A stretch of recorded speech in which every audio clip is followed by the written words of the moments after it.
Good evening everyone.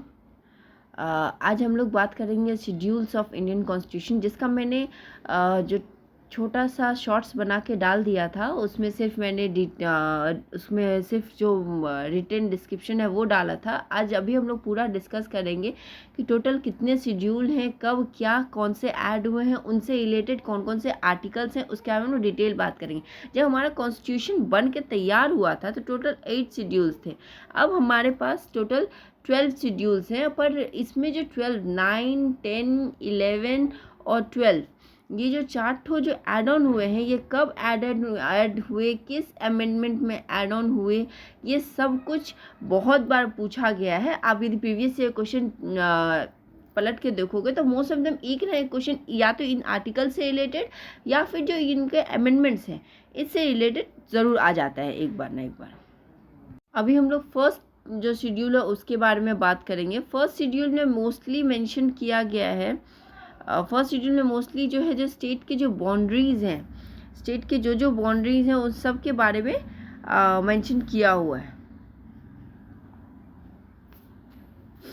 State के जो boundaries हैं सब कुछ, जैसे बिहार एक स्टेट है, उसका क्या बाउंड्री है, कैसे है, बिहार का नाम बिहार है, उस एरिया पर्टिकुलर एरिया का नाम बिहार है और उसका क्या बाउंड्री है, क्या क्या एरिया उसके अंडर में आता है, ये सब कुछ जो लिस्ट रेडी किया गया फर्स्ट शेड्यूल में रेडी किया गया। पर इसका जो भी अमेंडमेंट होता है, मान लीजिए जो स्टेट छोटा करना है, बड़ा करना है, किस बेसिस पे बड़ा करना है, छोटा करना है, सब कुछ पार्लियामेंट के हाथ में होता है। पार्लियामेंट एडवाइस ले सकता है स्टेट लेजिस्लेटिव से, पर वो बॉन्ड नहीं है, उसके वो बाध्य नहीं है इस चीज़ को लेके कि वो जो है सो उसके बात माने ही।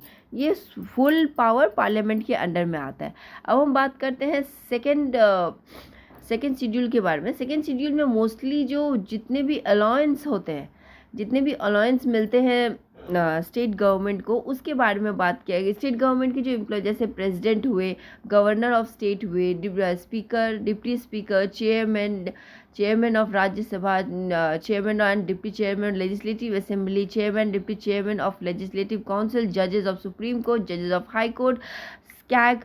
आप लोग कमेंट में जरूर बताइएगा कि अभी प्रेजेंट हमारा कैग कौन है, इंडिया का कैग कौन है।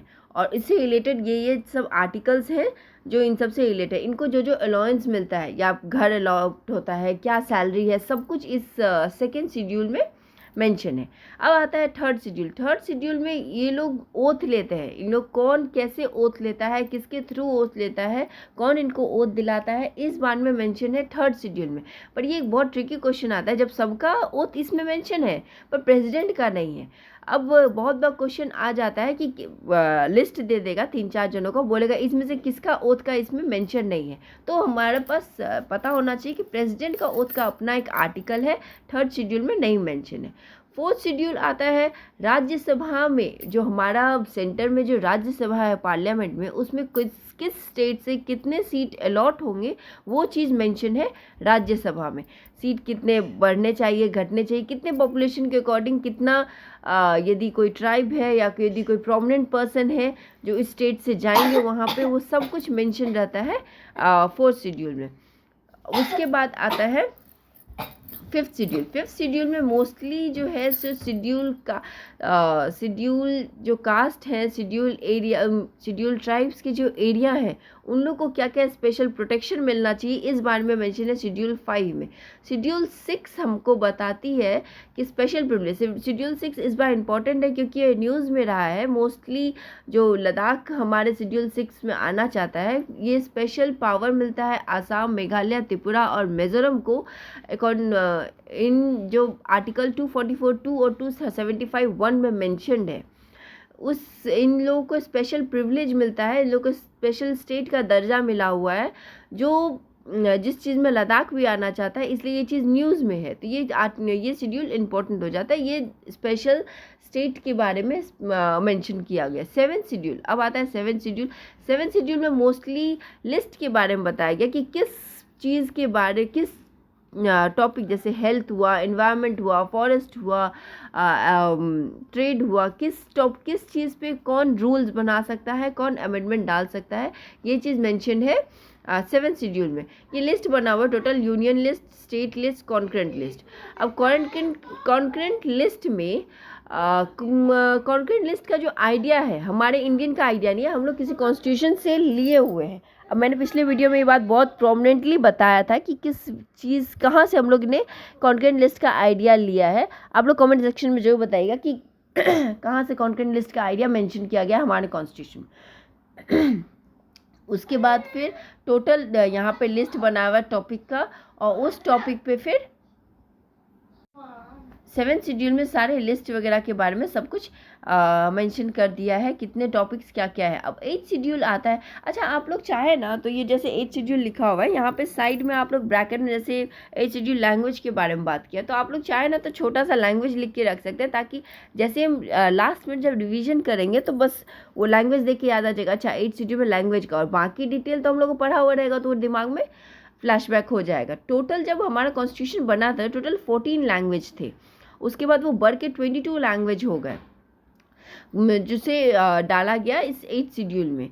जो ऐड हुए हैं वो है 21st अमेंडमेंट हुआ था, 21वां अमेंडमेंट हुआ था 1992 में, जिसमें सिंधी को ऐड किया गया था, फिर बोडो, दोरगी, मैथिली और संथाली को ऐड किया गया 92 अमेंडमेंट एक्ट में। 2003 में जो अमेंडमेंट आया था 344(1) और 351 में आर्टिकल में ये चीज़ मेंशन किया गया। अब हम बात करते हैं 9th शेड्यूल। 9th शेड्यूल जो पहला एक शेड्यूल है जो ऐड हुआ था इस शेड्यूल लिस्ट में after the making of constitution बनने के बाद, और ये पहला अमेंडमेंट था, फर्स्ट अमेंडमेंट जो हमारे कॉन्स्टिट्यूशन में किया गया था वो 9th शेड्यूल था, और ये मेनली लैंड रिफॉर्म के बारे में किया गया था। एक केस आया था उसमें जो कोर्ट ने वर्डिक्ट सुनाया था कि जब भी कोई नेशनल इंटरेस्ट के लिए, देश के हित के लिए यदि कोई ज़मीन यदि सरकार लेना चाहता है तो सरकार ले सकता है, हाँ, पर उसको जितना भी मुआवजा बनता है वो मुआवजा उस इंसान को देना पड़ेगा सरकार को। और ये रिफॉर्म हुआ था और ये ऐड हुआ था 9th शेड्यूल में।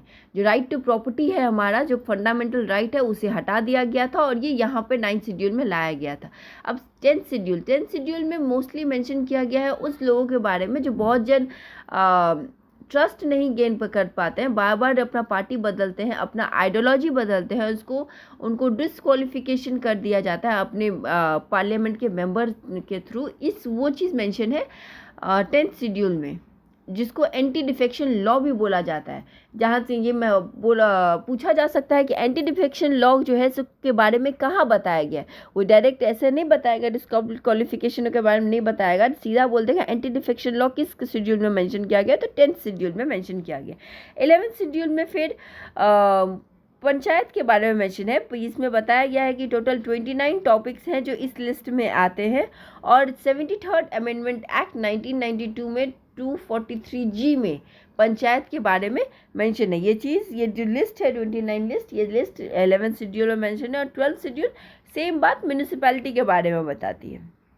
ये था सारा इंडियन कॉन्स्टिट्यूशन का सारा शेड्यूल से रिलेटेड टॉपिक।